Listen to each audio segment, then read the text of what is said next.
City, great fans. Obviously they got some great players, but he hurts me a lot. So hopefully, this offseason we find a way to get better and, add some pieces. Add some pieces. How about that? Notice how he adds some pieces. He kept going like that because Paul George was right next to him. Joel knows how to tell stories. He does know how to tell stories. Now, that was really interesting, seeing those two on the set. Let's give us the real story of how those two got up there on the set there, Tim Bontemps. Well, I was standing in the bowels of American Airlines Center in Dallas, Renee Noel, ahead of the game, and Joel Embid walks around the corner and runs into me. And I said, "Oh, hey, Joel, what's going on?" We talked for a couple minutes. He meets Sergio Aguero, soccer star. And then I say, "Well, Paul George is doing countdown." And he goes, "Well, I'll go do countdown." I said, "Really?" He goes, "Yeah." So then Bill Duffy, the agent, comes by, takes him to meet Sergio Ramos. Joel's a huge Real Madrid fan. So he goes and says hello to him. I think, all right, he's just going to walk away now. Comes right back over and says, "All right, where's the set? Let's go."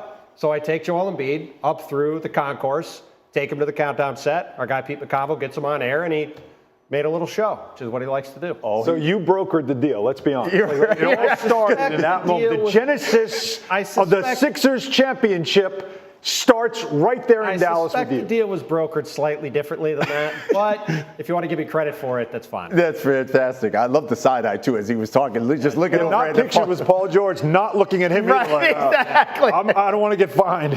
Burke made sure he sat right next to him. It all worked out great. Well, how about this? I want you to take a look at this because the 76ers now, when you talk about the odds, they have the third best odds now to take home the title at plus 800. They trail the Nuggets, who are plus 750. Celtics plus 300 to win it all when you talk about 2024, 2025. Give me your reaction to those odds there, Alan Hahn. Sucker bet. No. By the way, though, as we were talking about, I love this I-95 thing that we're talking about. Three of the top four Eastern Conference teams for a championship. When was the last time that you could say that? I had Hembo look it up. There's only one time in the history of the three franchises they've each won 50 games, which was 1981. Wow. So this has basically never happened where you have these three teams this good. It's an awesome setup for the league. As far as those odds go, you got to drop Denver. They're the biggest losers in free agency. Losing Davis, Caldwell-Pope, they're going down a ton. But you look at Philly, you look at New York, you look at Boston, you can make an argument they're the three best teams in the league right now. And your biggest concern, if you're going to put money down on them, will be the injury factor, the high probability factor just built in because of Embiid and obviously Paul George as well. The availability issue is the one that would make you hesitate to say, I'll take that at plus 800. No question. Wendy, when you look at this move here for the Sixers, where does this, in your opinion, move them up where in the East? Well, they're definitely behind Boston. Obviously, Boston is the king of the mountain. But after what New York did last week, locking down Mikal Bridges, Philadelphia was really in need of getting a two-way wing who could really be a star player. That is what you're going to need to figure out Boston and New York. And there was just nobody available as good as Paul George was. So it's absolutely the perfect mix. Then look, Paul George is the headline, but them locking down Kelly Oubre last night after Paul George committed. Oubre had a spectacular season last year for them. There were other teams interested in him, making sure they bring him back. Also an excellent quality two-way wing player. So they addressed just like New York, made sure they got Mikal Bridges and OG Anunoby. Getting the combo of Kelly Oubre and Paul George is going to help in the struggle, because it will be a struggle to deal with Jaylen Brown and Jason Tatum. Okay, so what do you think? What is this? Does this? I guess that the bigger question is, does this move the Sixers ahead of the Knicks when you talk about the battle for the East and the Celtics? I think it's a pick your poison thing, and obviously we were talking about this earlier today. I think if you're betting on probabilities, the Knicks, because they're going to have better health and they have more depth, they have the better chance of getting to the end and being the biggest challenger to Boston.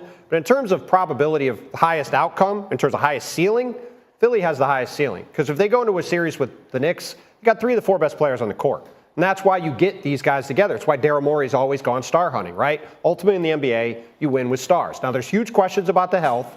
There's huge questions about the rest of the supporting cast. Though getting Andre Drummond to spell Joel Embiid was big. Getting Eric Gordon out of minimum was big. Getting Kelly Oubre was huge. He gives them a legitimate two-way option at the shooting guard spot between Maxey and Paul George.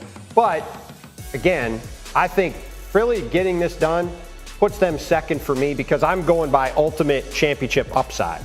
And they, to me, I think these are the 3 best teams in the league.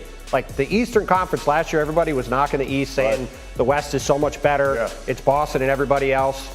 There are 3 legitimate teams atop the East now, and as a basketball fan, I think that's awesome. Like, I'm super excited for them, this season. What about your Knicks? Because Hartenstein hasn't signed yet. That is the other huge key. What happens is Isaiah Hartenstein in this free agency? Because if the Knicks lose him, they got Mitchell Robinson who had a ton of injuries, and then nothing after. And then the options to get a backup center are not really that. I mean, again, you've seen teams that are starting to pick up centers, and the Knicks aren't going to get one that's high enough level of somebody like a Hartenstein. The fact, though, that he didn't sign last night, the Thunder went to see him in Oregon. Like, they visited him personally and then left. The fact that he didn't agree to anything last night gives the Knicks some hope as they're trying to tug at his emotional heartstrings and say, hey, you know, you can be part of something special here in New York, even though it's for a discount. But it's still always going to be about Joel Embid with the Sixers, right? That's what it's about. If this is on paper or on 2K, the Sixers obviously have the most talent based on that. But because it's not played on paper, it's played on hardwood, we all know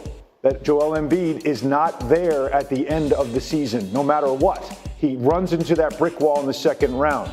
Paul George has taken the Pacers to back-to-back conference finals. We've seen him do that in an earlier in his career as well. He also got the Clippers to a conference final as well when Kawhi got injured. So we know he can get over that hump. It's just now getting to the finals for him. So is it that they can survive those minutes? They were minus 47 with Embiid off the court in that first round series against the Knicks. The Knicks had no answer for Embiid, even on one leg. They couldn't defend him. So that's why, yes, you put them ahead of the Knicks on paper. But what the Knicks have that the Sixers don't is depth, and that's number one most importantly. And then the switchability of so many different players. He can play different types